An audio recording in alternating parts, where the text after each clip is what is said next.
Hello, everybody. Good afternoon, good evening, and good night, depending on where you are and when you are listening to this. So, that piece of music that I just played for you for the intro, not the intro music, but that last piece just then was a bit of music that I've just been working on, which will form the basis of my cover of Flick of the Finger by the band BDI, which is Liam Gallagher's band, which he formed with the rest of the members of Oasis after the breaking up of Oasis. So that was a piece of music that will be coming out soon in full as a full cover. So that was just a kind of a teaser at that piece of music there. Because like I've said in previous lives, I like using music that I've composed myself or I've made myself, so that it isn't the generic kind of copyright free stuff that StreamYards gives you. So, with that being said, let's get right into our subject for this evening, this morning, this whatever it is, for wherever you are. Mackenzie Shirilla, a case that has that I didn't originally get into too deeply when it happened. It just for whatever reason wasn't one that piqued my interest. I don't know why, and I don't know how cases. Uh, are like that with me. Like either I am interested in a case at one point, or I'm not, and then I really am, and I gain a major interest in it. But originally, I didn't really look into it. But then I watched the Netflix series The Crash, or the Netflix program The Crash, and I got interested in it from that, and also from hearing other YouTube creators like Amber from ATS News and Melly as well. That one girl, Melly, who both of them do great lives and have done great lives together on this, and that those two have really helped me. See, gain an interest in the case and see its value in going through it. And also, I'd like to thank Valerie Knox as well, who is a moderator here and very close to me. She said, she encouraged me to do this live about Mackenzie Shirilla. I wasn't sure originally because so many people are covering it. But I decided, I think I have some unique kind of takes on it. And I completely believe that justice was done and that she was guilty. But I want to pose the question, is she just evil, or is she mentally ill, or is she both? You know what I mean? Is she completely in control of her actions, or is she a bit of both? Is she impulsive? Is she mentally ill? But also, is she premeditating at the same time? So that's the question. The questions that we'll seek to answer in this live, and I hope you'll enjoy it. Sorry, and join us as we go through it. So, anyone watching, please feel free to say hello and to share any thoughts going through. All opinions are welcome. There's no censoring of views here, and we have a completely open forum to get right into this. So yeah, Mackenzie Shirilla was born in Strongsville, Ohio, an upscale suburb of Cleveland, which and she led a very comfortable teen life. She didn't want for anything. Her parents were very well off financially. Her parents, she was raised by them both, by mother Natalie and by father Steve. And Steve, Natalie, as far as I know, was a homemaker. I could be wrong, but because I haven't found any specific information about her job. But Steve used to work as an art and digital design teacher at a local Catholic high school, which he was subsequently fired from due to comments he made in Netflix's The Crash regarding allowing Mackenzie, or Kenzie, as I'll usually call her, to smoke pot when she was underage. So obviously the Catholic school didn't take too kindly to that. Hi, Amy Boston. Glad you could join us, and I'm going to put the link out there in case anybody wants to join us, and that's you, Amy, or anyone watching to chat about this. And I love to hear anyone's views or opinions or whatever, and anyone's welcome. And I'd love to hear what any of you have to say about it all. But yeah, Kenzie's dad, Steve, was let go from his job recently because of the comments he made about letting her smoke pot. And that, I really think that she had, illnesses or mental illnesses. I know she hasn't been diagnosed bipolar, but we'll get into this. I'm no professional, but based on doing research and seeing, reading through her texts and seeing how she is and how others have described her. Uh, and hearing what experts have said on the topic of mental health and illness, a lot of experts are saying that she probably has a form of undiagnosed or untreated bipolar disorder or something like that, and because she, despite her being spoiled rotten and the only child by her parents, her dad being cool with a smoking pot and all that, and her friends as well saying that she was spoiled with little to no rules. But despite this, she would still verbally abuse her parents, mainly her mother, and would portray them in a negative light to friends.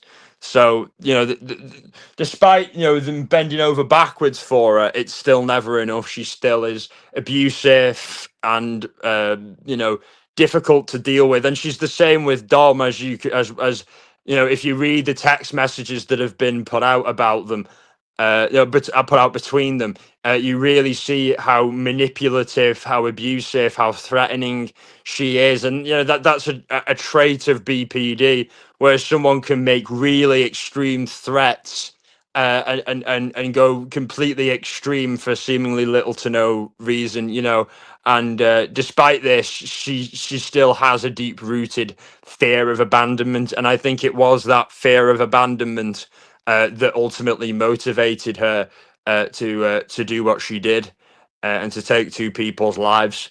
And I really think that was the motivation, and that is another trait of BPD. I think that is that, but there's people who have that, and who recognize that their issues and their flaws and get help. But the problem was her parents enabled her.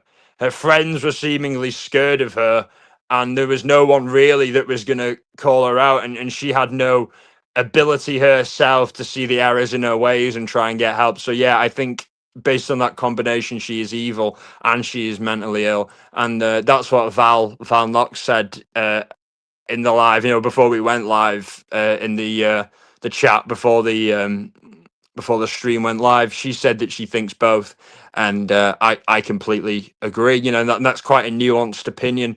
Usually in true crime, it's you either think this way or you think that way, and there can be no nuances. Whereas I think in life, things aren't black and white. They're usually 50 shades of grey. Pardon the pun. And yeah, I caught like her parents say that Kenzie was diagnosed with POTS, a medical condition that affects the heart rate and the blood flow, before she got her license, which was legal and is legal to do in America. You can have POTS and still get your license. However, it's illegal if the symptoms were not under control with medication. And if what she says is true, which I don't think it is, and saying that she had some kind of seizure while she was driving, and then that's what caused her to floor it. But at the same time, the way she was found, it made it look like she was, preparing for impact and made, moves to lessen the damage upon herself. So if it was that situation, there's no way she would have been able to make those moves to, uh, protect herself, and that's why it completely falls apart. BS. Completely agree, Diva Girl, and happy Friday to you as well. And yeah, I completely agree. I completely agree. That's just BS. And even if she, she did have that, she shouldn't be smoking pot, because that could fuck with her medication. It could interfere with her medication, and also, yeah, and if she was that concerned about it, she shouldn't be. And she was found with the pot in her system, with THC in her system, and she was a regular user. And now again, with that condition, she has POTS, along with what I think is untreated underlying BPD or some kind of mental illness like that, I really think, sadly, cannabis or alcohol and many other substances with someone who has got untreated mental illness, it can only inflame it and make it worse, And I really think that I think people say I'm not convinced she had bipolar, but definitely think she's borderline. Yeah, borderline personality disorder or bipolar, one or one of the two.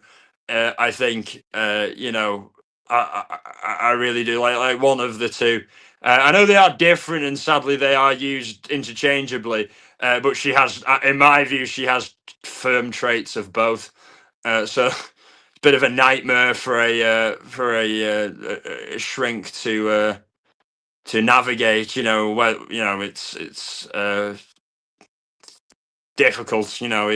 She could have many things, and I really think she does. I think she has significant mental illness, irrespective of necessarily what that is. I think one thing we can be sure of is certainly, and I lean towards the BPD myself. In view of her, not my, I don't have that, of course, and her mother has a few issues herself. Yeah, yeah, and these things are usually typically genetic. You know what I mean? Unless they're as a result of some kind of childhood trauma, and it can, if handled improperly, can lead to these things. But yeah, I think that she has deep-rooted issues that she inherited from her mother, and I think that the parents may have also had issues themselves, clearly, and that isn't a conducive environment for someone who has the capacity to develop mental illnesses based on the issues that the parents had, and the lack of boundaries and discipline and responsibility that the parents put on her, and really did neglect. You can't always blame the parents, but they really didn't do a good job. They really um, exacerbated her personality flaws and made her a lot worse. I listened to an interview with her mom, and claiming that she was never diagnosed with anything except POTS and anxiety. Yeah, yeah, that's the thing, and it confuses me that so many other independent professionals can see it, but these people couldn't. You know what I mean? It's but yeah, exactly. Undiagnosed mental illness is certainly a thing. It's not like it's not like they can always tell it. It can probably usually depend on a variety of factors. You know what I mean? Whether that shrink that day is having a good day or not, whether they slept late or whatever, and that can affect someone's judgment. But not to such a degree where it really does scream just the way she is from the text messages, from testimony of family and friends, that she fits the BPD or bipolar or perhaps even the ends of paranoid schizophrenia, something like that, traits of that. You know what I mean? Because she certainly is paranoid, and she certainly exhibits like a real lack of empathy and a sadistic side. Kind of a. I'm not a professional here, and I'm not really here to diagnose her. But what is safe to be said is that she's got she's got quite a lot of mental illness, and that I'm confident in saying. And she attended, back to her background, she attended Strongville Local High School and graduated in 2022. And this goes into more of the more eccentric stroke wacky territory.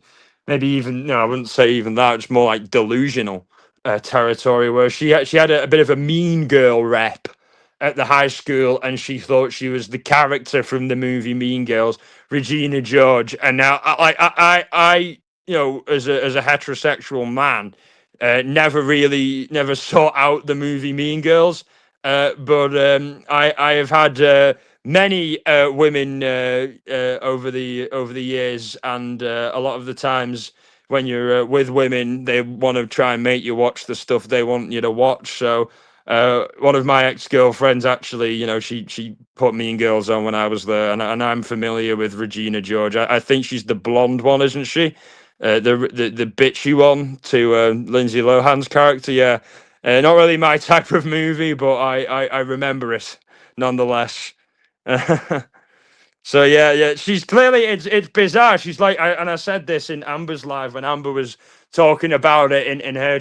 I said this in Amber's chat, and ACS News will be live in about 4 hours time or less. About 3.5 hours time. So when I'm finished, I'll be finished in about 40 odd minutes. So when I'm finished, give it 2 or 3 hours, and then Amber will be live with even more Kenzie content. If you really want your Mackenzie fix today, if you really want your Mackenzie fix today, you're in luck. By accident, of course, so I can become a victim after all this. Yeah, I can see what you're saying there, and so, like I was saying, I said in Amber's chat, she's like Brian Koberger, also from a kind of narcissistic, delusional uh, Brian Kober, just like Mackenzie. Both of them, think very highly of themselves, have lack of empathy for others, very sadistic and cruel, and insecure with themselves and their own personality that they have to adopt somebody else's. Like Brian Koberger thought he was like fucking American Psycho, and Mackenzie thought she was Regina George, and this is the kind of insecurities that you see in these people, that they really don't like themselves, so they have to try and become another personality. But it's one thing, these people don't like themselves, because I think even they know that they're scum inside, but lack the will, or the self-awareness, or the humility to actually try and get some help. I think there's a difference. I think people who are mentally ill, uh, they're not evil at the point when they are trying to uh, get help. But obviously there are those who are completely delusional, and their own psychosis, and there's no kind of ill intent behind what they're doing. They're just victims of a troubled mind. Whereas with her, I think it mixes. I think her personality inflames her deep rooted mental illness. So I think it's like a double edged sword. I think she had the capacity to recognize what was wrong with her, but didn't uh, do anything about it or want to. So there's a difference there. I don't think she's mad necessarily, but I certainly think she's evil. But has mental illness as well. Good point, Jay, about not liking themselves. Yeah, I really do. I'm People talk about killers as being very narcissistic, and she is. Mackenzie is, and obviously Koberger is as well. Uh, but at the same time, one can be narcissistic and present that, and that can almost be a defense mechanism against one's own natural lack of self-esteem, or trust in one's own convictions. I certainly think that stems from that. The narcissism stems from a feeling of inadequacy, a need to put yourself above others, so that you don't feel below them. Because I think that a lot of these people, Koberger, Kenzie, a lot of others, naturally feel beneath most people. So go to extreme lengths to try and compensate for that. And I think the parallels in both of their cases are bizarre, and both of their mindsets are crazy, despite the fact that their actual crimes were so different. Completely different. But still, the state of mind is very similar, and the motivation of what gets those people to that stage is very similar. And once you spot these patterns in life and in people, you can start, to identify people who need help and people who don't, and we just need a society of people who are a lot more able to spot the signs and are a lot more willing to spot the signs in mental illness in themselves, and to destigmatize it as much as possible. But ultimately, you can lead a horse to water type of thing. And with Kenzie, I think it was her desire to, her narcissism, but also her desire to not be, her narcissism, her desire to not be seen as wrong and always be right, but also her, delusion, her self delusion, that she tries to convince herself that she's perfect all the time, because she probably hears a lot of negative voices in her head, as does Koberger. And that's where the psychosis or the possible schizophrenia comes into it. This is, I had no idea about any of this type of thing until I did like hard research into mental illness. And if you're going to do true crime, you don't have to be an expert in mental health or anything like that, but you really got to read up on it at least, because evil does exist and people do things for evil things. But I think oftentimes it's a combination of evil, of sadism, whatever you want to call it, and a broken mind. Because I think a broken mind leads to sadism. Borderline and narcissism can almost present similarly crazy.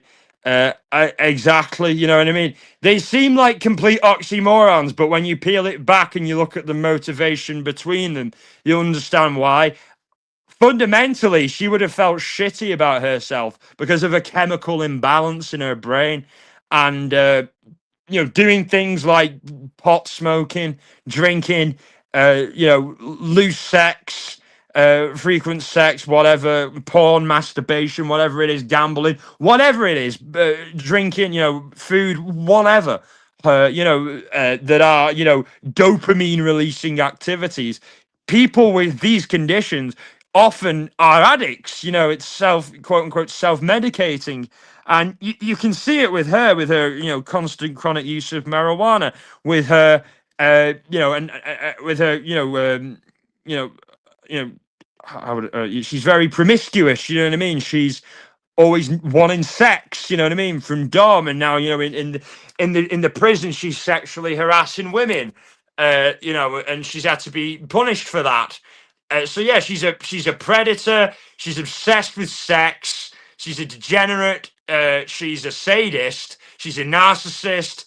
She is, delusional, self-aggrandizing, has low self-esteem. All of these things combined make a really dangerous individual.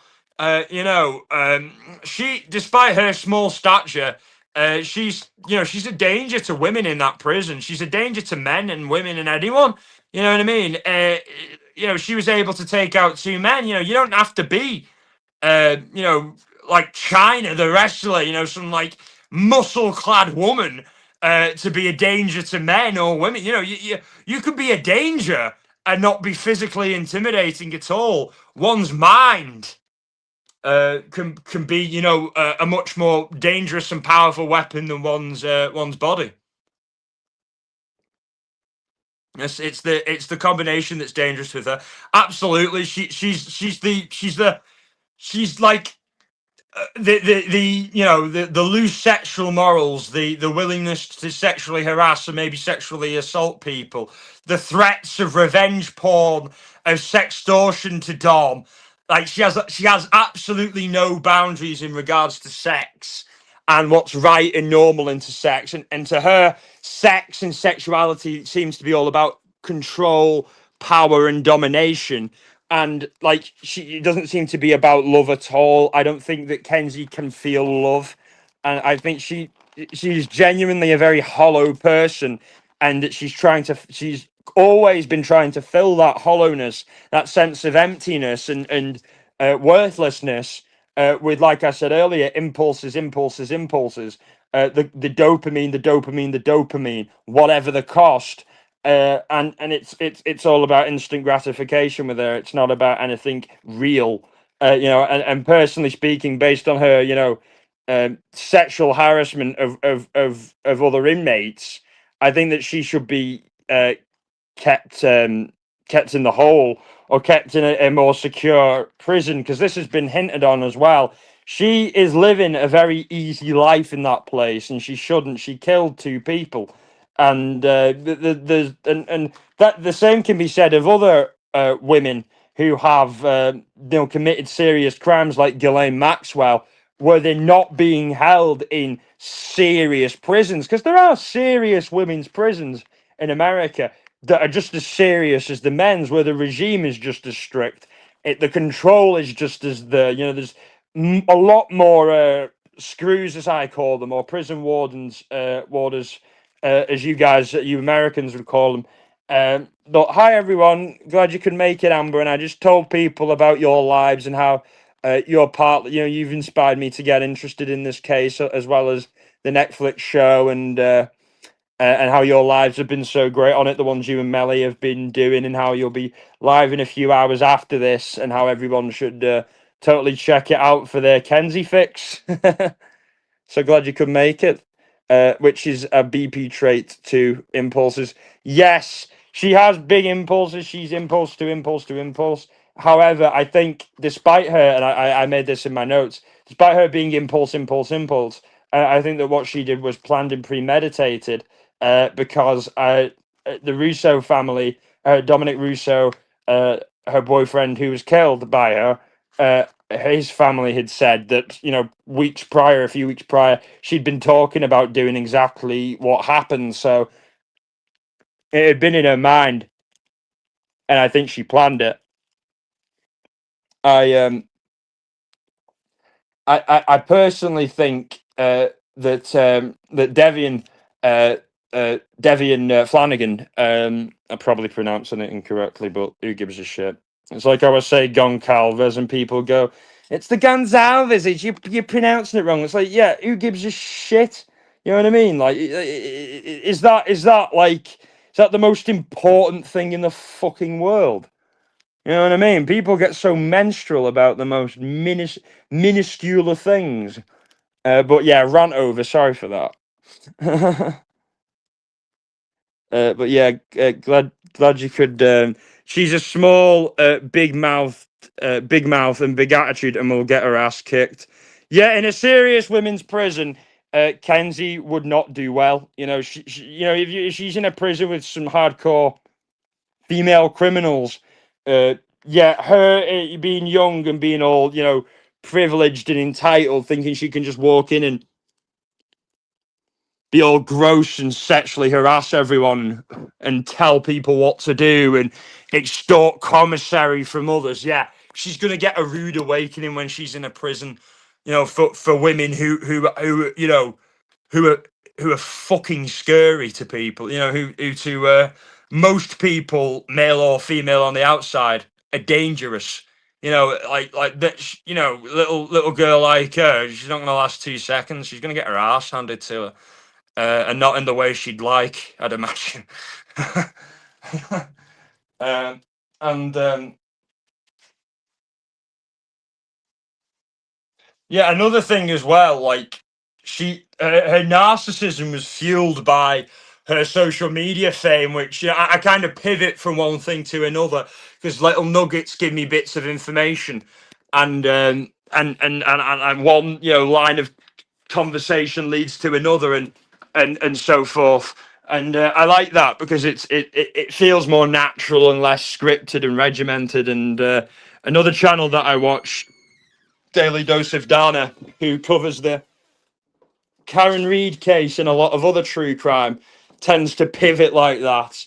And she has great numbers, so it seems to have worked for her. So I don't think it's too much of a problem. But Kenzie, prior to her arrest, had a relatively big TikTok following, and somebody like her with such a narcissistic disposition, and her thinking that she was Regina George, for God's sake, that would only be pouring gasoline on an already burning flame. That perception that she was famous, and brands would send her, bits of clothes for free to review and model and whatever on a TikTok. And that seemed to like really, be like giving a heroin addict a plane ticket to a poppy field. It really isn't going to do anyone any good. And that seems to have, inflamed her sense of entitlement and superiority over others. And her and Dominic Russo met when she was age 13 and he was 16 at high school. And, like personally, when I was at high school, and even now, even in my adult life, I've never been with a girl even like younger than me by like a few months. You know what I mean? But I guess they were both kids. You know what I mean? And it certainly seemed like she was probably the type to try to roll with the older crowd and act more mature than she actually was, and try and fit in with that crowd. But yeah, it seems by everyone's account that Dominic was a really nice guy and that he really, he really, was unlucky to have ended up with her, and that he could have done a lot better by all accounts, and it's a shame that he didn't realize that. But like they had their issues. They were on again, off again, on again, off again, as teenage high school couples and couples in their in their early 20s often are. But the dynamic of that relationship, it was far more toxic than any kind of run of the mill kind of relationship that anyone else would see. Their fights were really volatile, and the stuff that Kenzie would say to Dom was just insane. Like he had to have been a really tolerant and stiff upper lipped type guy to be able to put up with that, because some of the things that she was saying to him, if someone had said those things to me, I'd be like, yeah, you're never speaking to me again. If a woman had ever spoken to me like that, saying that type of thing, I'd be like, yeah, you're not speaking to me again. Get out of my life. But it seems like she was a very good manipulator and good at making Dom feel like shit. And whenever he did try and put any barriers or boundaries up for them to take a break or whatever, she'd stalk him and she'd threaten him. She threatened to send new pictures of him to people and embarrass him. She threatened to leave him and get a sugar daddy and all this kind of crap. And that's quite a relevant point, considering now she has all these sugar daddies and sugar mommies behind bars paying for a commissary, and any fool who's sending their hard earned to her needs to give themselves a long hard look in the mirror, because if she ever gets out and you think you're gonna have this whirlwind relationship with her and it's going to be all romantic, you're going to end up in the same position as Dom and of Davian. It's just not, you're going to probably end up dead. And hi Mo, glad you could join us, and hi Coffee and Skeletons. Hi everyone joining, glad you could make it.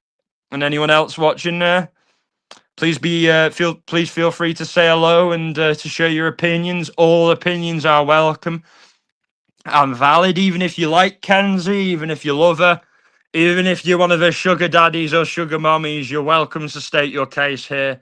This is a free and open forum. We don't believe in censorship.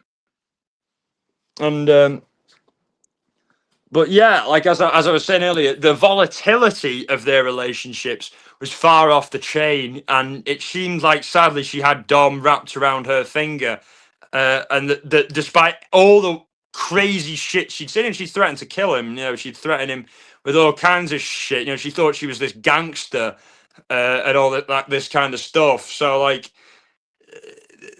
it really is sad, and also as well, we've got proof, from the messages and from family and friends and what have you, that she was domestically abusing Dominic, that she'd beat him, that she'd throw rocks at him. And you just know that if he did anything to try and physically defend himself in that moment, she'd like go, he's beating me, he's beating me, he's beating me. You just know she's that type.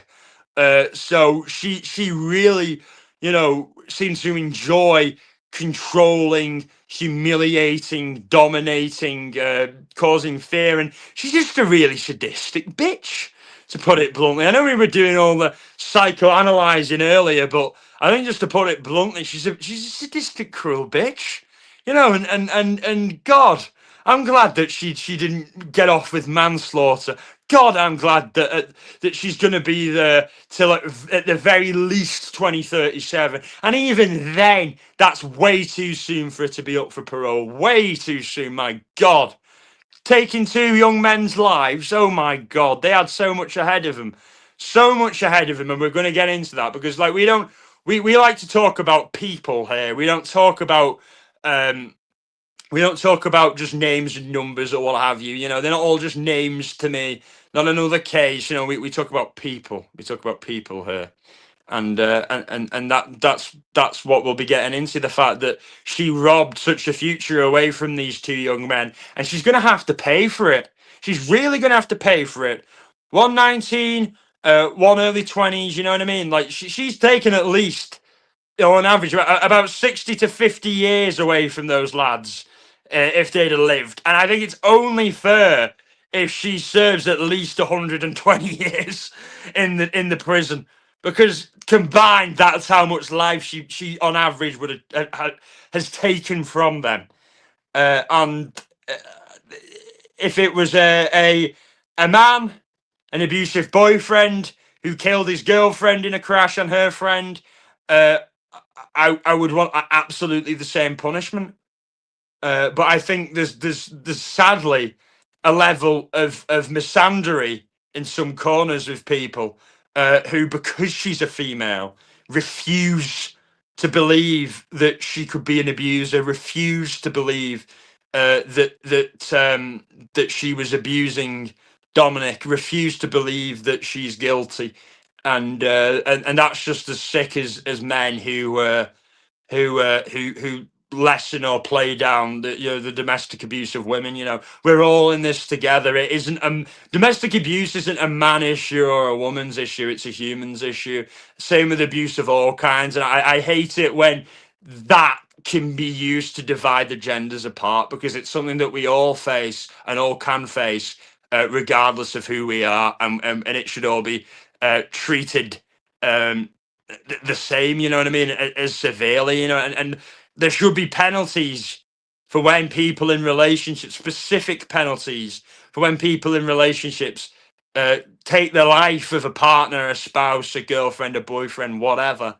I really do, and there's a background of abuse. I think that there should be special category on that, extra sentences type, extra long sentences type of thing, because it's such a serious issue, and there needs to be clear deterrence for it, and in law represented, in specific circumstances. I really do think that, and this case highlights how women can abuse men, men can abuse women, and the whole stuff I think about, that this is why we choose the burr is absurd. I'd much rather encounter some random man or some random burr as opposed to Kenzie. You know what I mean? Because the chances are that random man and that random burr are going to be nowhere near as dangerous as Kenzie is.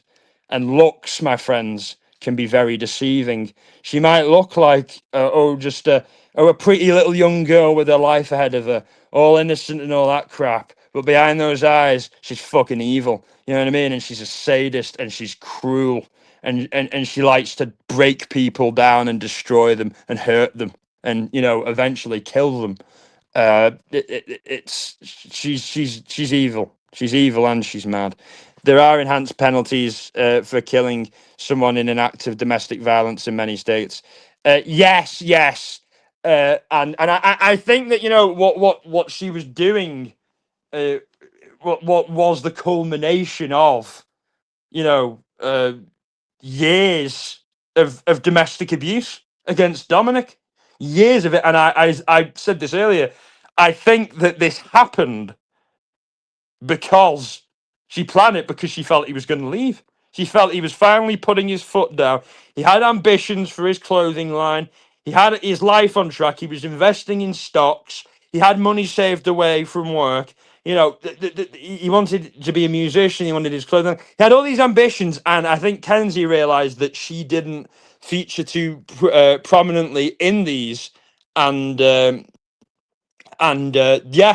yeah, that and yeah, that this is why she did it, for fear that he was running away, or he was going to leave her, and he was going to get on with his life and not let her drag him down anymore. And it's the thinking of these people: if I can't have you, nobody can. You're mine, or you're dead. You know what I mean? And that was a dangerous and scary thing to think of. That there are people out there that, if you don't placate them, if you don't give them what they want specifically, they may try to kill you. As simple as it may be in a relationship, trivially, whatever. It's terrifying, and men and women can be like this, and ultimately follow through with it. I have seen some lists. They have to register now in some states, like sex offenders. I think that's very good. Yeah, I agree. And there are sites that name and shame people who are convicted of those types of things as a warning to both men and women, and about potential partners. But yeah, I think that's a great idea, and I think that it can act as a deterrent. And I think people will ultimately start seeing it for as a serious issue as it actually is. You know what I mean? I think once we do that, I think a lot of people would be safer, and a lot of people wouldn't potentially get into relationships that could be the end of them.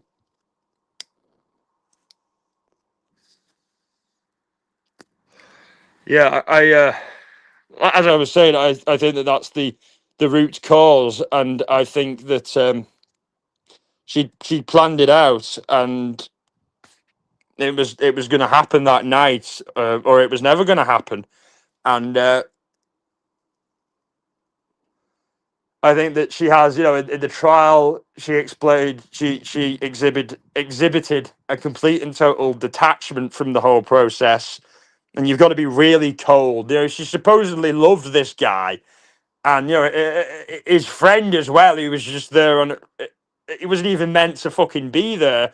Who she had nothing against. He was just, getting a lift from them because he was coming back from a grad party. So, like, even if she hated Dom, at least she could have sympathy for his mate. You know what I mean? For God's sake, he hadn't, done anything to her. Sorry, babes, I'm getting ready for a live of my own at 6. Oh, great, yeah, no worries, absolutely no worries. Get over to Amy Boston's, everybody, after this live, and also Melly as well. Melly, your girl Melly, as well, and also ATS later on. So we've got loads of lives coming up. I will totally next time give me a heads up, lol. Yeah, I think maybe for my next Karen Reed live, because I'll be doing another Karen Reed live probably soon. So, or if I do one on John Benet Ramsey, which I would like to do, I would probably seek to get you up, Amy, if you're free and not too busy. And yeah, I'll try and figure that one out. Right, the Davian angle makes no sense. Yeah, Davian was just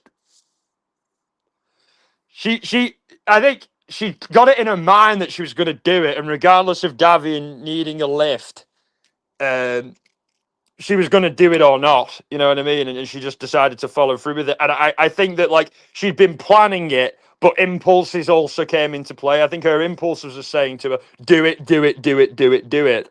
And she'd already been planning it. I don't think that this was a spur of the moment thing. But I think at that moment when she saw that Darian was getting the lift, she had she could have made a choice to go, right, I'm not going to take his life as well, but she did.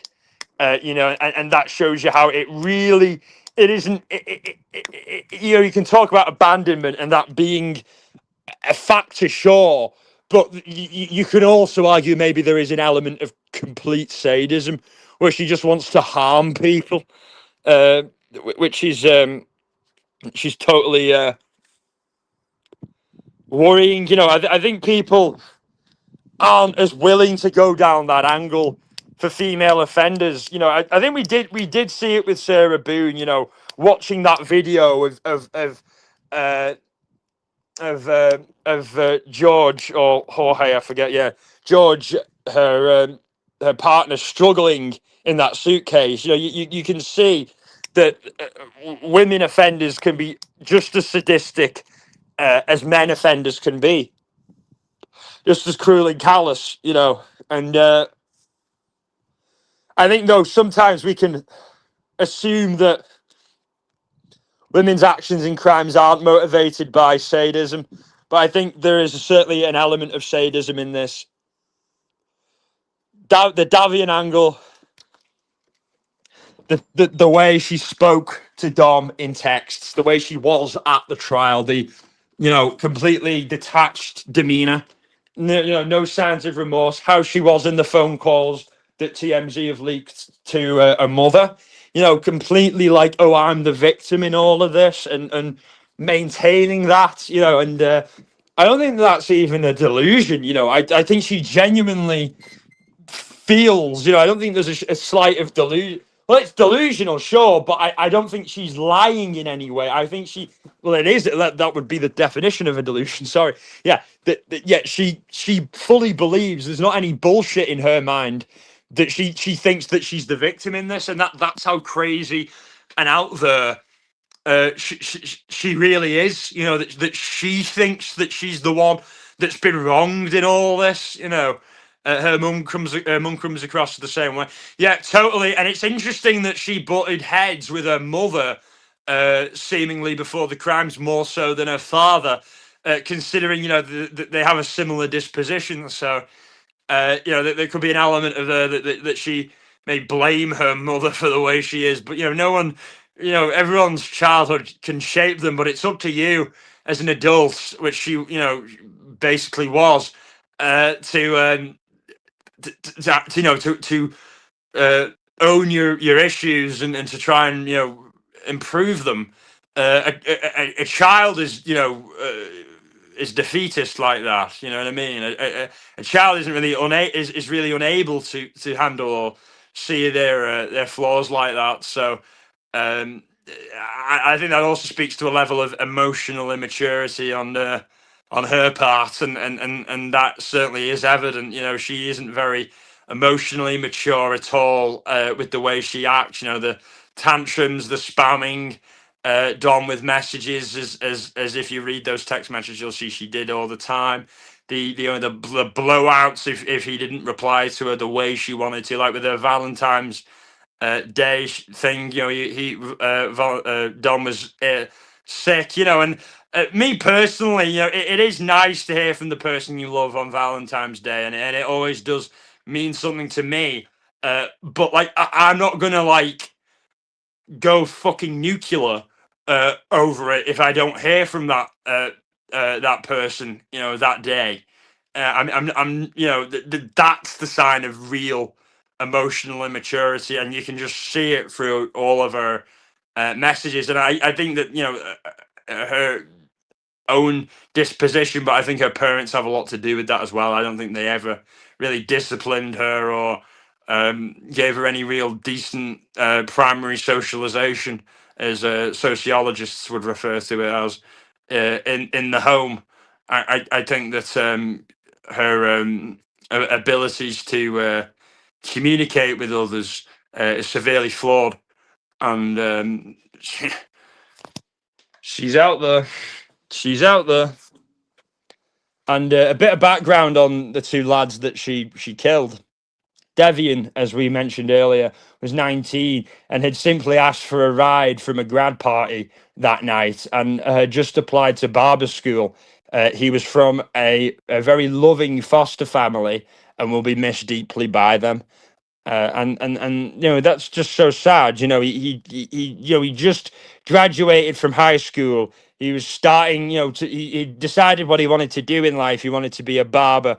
He wanted to cut people's hair. He wanted to make people happy, give them a conversation, give them a friend. Because barbers really are like bartenders in effect for a lot of men. And I know women hairdressers. It's the same thing where you women gossip with their hairdresser, you know what I mean, and men with their barber, they shoot the shit, and that's a really cool profession, and it's so sad that he won't be able to fulfill that, and she robbed it from him, completely and callously, and doesn't give a fuck, and she needs to feel it, you know what I mean, she needs to feel some accountability, some punishment, you know what I mean. Because the only time that she's ever going to reform is if she actually has to confront what she's done, and the gravity of it, and like prison, where she's at now isn't making her do that, and I don't think that that's conducive at all. I think she needs to be in a much tougher regime. And Dominic Rousseau, obviously Kenzie's boyfriend, growing up in the foster system and then living with a loving family, and decided on a career, wrong place at the wrong time. So sad.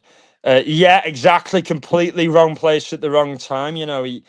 Uh, he had his life ahead of him. He got his family back in, and he was very good friends with Dom, very close friends with Dom, had a lot of good friends as well, very popular, very well liked, and yeah, just because of a split second chance encounter, like, oh, give us a lift home, you know what I mean, he lost his life, and it's just unthinkable, it's unthinkable. I can't imagine how his family, friends must be feeling, and as for Dom as well, Kenzie's boyfriend, he loved basketball, stocks and investments, and I mentioned earlier about his interesting the clothing industry and the music industry, and had a large and loving family, 6 siblings.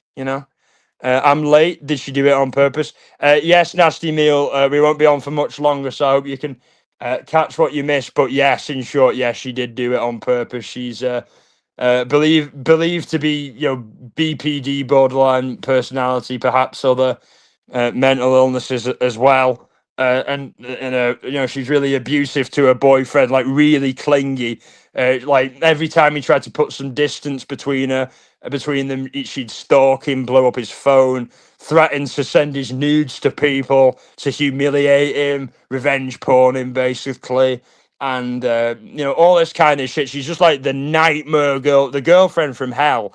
And because she felt like he was gonna leave her, she just drove a car, floored it into a building, and before impact, she made a move so that she could, avoid, getting too badly injured. Whereas, her two passengers, her boyfriend Dominic and his friend Devian, both died. And yeah, it's crazy. You hear about these stories, and it's just, I think a lot of times men are like, oh, we're tough men.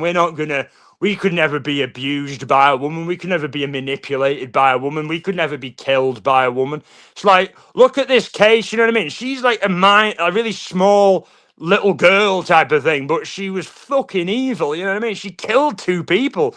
And if you read, the messages between her, because they've leaked text messages. Some of the shit, she's just threatened to kill him flippantly, threatened to have him killed. Like that.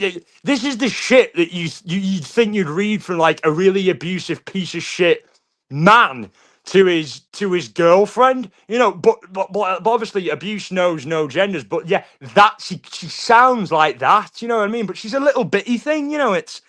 It's crazy. She's absolutely mental. Mental, mental chicken oriental. Absolutely.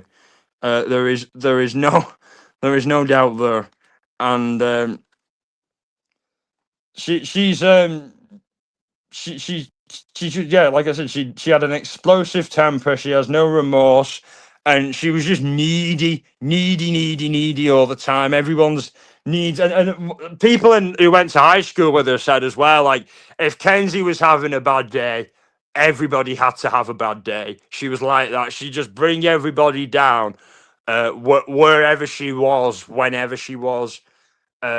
Total like energy vampire. Total. Is it succubus or incubus? I think succubus. Yeah, succubus. That type of energy, and the question of is she evil or just crazy? And I've answered it a few times. I think she's both. I think she's batshit, but I think she also it can be cold and calculating as well. And I think that everything that she did was fully planned, and she's getting an easy ride of it in prison as well. Getting lots of sugar daddies and sugar mummies, sending a commissary. She's even allegedly smuggled a phone into prison where she's been making sexual videos of herself, and she's been getting some money for that as well. So she's just at such a lax place. She was she convicted of first degree or manslaughter? She was convicted of murder, yeah, and they were trying to. She was hoping that she'd get manslaughter, but luckily the jury, getting access to all the texts, and the fact that she talks about crashing a car with him in it weeks prior to this happening. The testimony of that and the combining factors really, didn't make it look good. She tries to say that she had a seizure from this condition she has called POTS, but the fact of the matter is, like, she flawed it. And she also, it's clear that she made moves so that she didn't take the full impact and get too badly injured. So if she was having a seizure, she wouldn't have been able to do that. And she had a lot of pot in her system as well. And I'm not a doctor, but I'm assuming that would interact with any kind of medication that she was on or supposed to be on. So even if she was concerned about that, she wasn't by action that concerned. She was taking things that could interfere with it. So that's a load of nonsense that she was talking about, and it's a good thing that the jury weren't fooled by her, and that they saw her for what she was, and hopefully, she can get a bit more of a harsher time in a harsher prison, because she's at a bit of a easygoing place, and she's a double murderer. She's a convicted double murderer. Double murderers shouldn't be having an easy go of things. They really shouldn't. And it's good to see that the overwhelming majority of people who've been following the case see that. And like the only people that are pro Mackenzie are these like creepy fucking gooners and like middle-aged pervert old men who think that they've got a shot with her. So are going, oh, she's innocent. She's framed. You're all being misogynists. Yeah, all those guys who are saying that, they're the idiots that are sending her commissary money and bleeding themselves dry financially for a woman that could give a shit about them. It's farcical, and we see it with so many cases of people that just become, want to interact with these people who have been convicted of really fucked up crimes. And like, I really can never understand like the mentality of the people that write them. I can get if you're like into true crime and you want, like a statement from them, or ask them some questions about the case, but to like be romantic with them or be buddies with them, it's fucking really weird. Like, the people who are like that must have some really low self-esteem too, to think that like the only people that they can really be friendly with or have a relationship with is someone convicted of like really messed up crimes. So I think crazy attracts crazy, I suppose. And on that note, we'll finish it off. So thank you everybody who made it and who interacted with us in the chat. Some great viewer interaction and chats and takes in this, and really great opinions on her being borderline personality disorder. and other things. So there's really great interaction with the chat. Really knowledgeable people watching this. So I'm grateful for you all, to you all for sharing your insights. But before you leave, can we get your take on Shirley officially firing his frivolous DMCA and defamation lawsuit against Stuttering John? The defamation claim stems from John calling TSN the pedo network. You see, that's hilarious, and I know that this is unrelated to Kenzie or whatever. This is related to Stuttering John, who occasionally we mention on here, who used to be on Howard Stern and Jay Leno. So a little bit about that. But yeah, Shirley, who used to be on Howard Stern, is suing John for stuff that John said about Shirley's YouTube channel. But this goes into a little thing about creator freedom of speech, you know what I mean, and freedom of expression. Shirley, who overwhelmingly built a channel upon reacting to John, sending people to harass John, getting John's gigs cancelled, and things like that. Then when John retaliates, Shirley files the lawsuit. You can't do that. And honestly, the basis of John's comment calling Shirley's network or channel a pedo network, there's merit to it, because Shirley, the guy who's harassing John, who used to work with John on Howard Stern, Shirley, his ex-producer, is in prison right now on charges of having pictures, indecent pictures of kids. So, many people feel and think, and John has said he feels this may be true. See, I'm being careful with my words. Shirley, you're not going to get to be able to sue me, you dumb fuck. And John believed that Shirley may have known that his producer was guilty before airing it to the public, and that is the basis of John calling it a pedo network, and that is an opinion. You know what I mean? That's John's right. You know what I mean? John didn't explicitly call Shirley a pedo. He just said that the network is a pedo network, and there is a basis for John to have said that. And his lawsuit will be thrown out in the trash. It's just a load of silly YouTube drama bullshit. And when judges deal with cases like Mackenzie, where people get murdered, people die, and then they get handed, some guy, upset that some other guy said something about him on YouTube. Forget about it. You know what I mean? It's going to get laughed out of court. But on that note, thank you everybody. Thank you everybody for being here and for sharing your insights. And I hope to see you again all very soon. And in case I don't see you, good afternoon, good evening, and good night.